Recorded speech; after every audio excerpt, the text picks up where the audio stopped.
Meet Sargon the Great, the world's first emperor. So Sargon the Great, or Sargon of Akkad as he is also known, ruled the world's first empire, or what is considered the world's first empire, the Akkadian Empire, in the 24th century BCE. Now his actual name as it was inscribed was Sargon. Now Sharu is an Akkadian word which means king, and Gin or Gen or Gi as it's sometimes said means legitimate. So his name literally translated to as the legitimate king.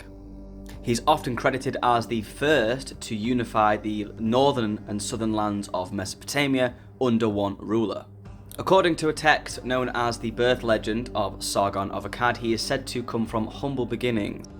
Being born to a high priestess in secret and his father unknown, he is said to have been placed in a reed basket, which is essentially a miniature coracle, sealed with pitch, and then placed on the Euphrates River to drift down. He is then eventually picked up by a gardener known as Aki, raised as his adopted son, and then eventually Sargon goes on to become king. So this was potentially put forward as Sargon's legend as a way of making him a man of the people, a man from humble beginnings, a representative of the common person. Of course, also still throwing in there that he comes from a high priestess, so there is some nobility in his blood.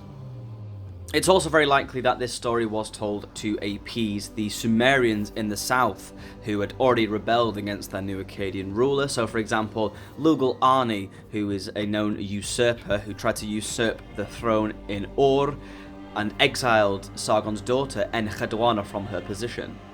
Enchedwana was of course Sargon the Great's daughter, and she was also a high priestess or an end priestess in the city-state of Ur for the moon god Nannar.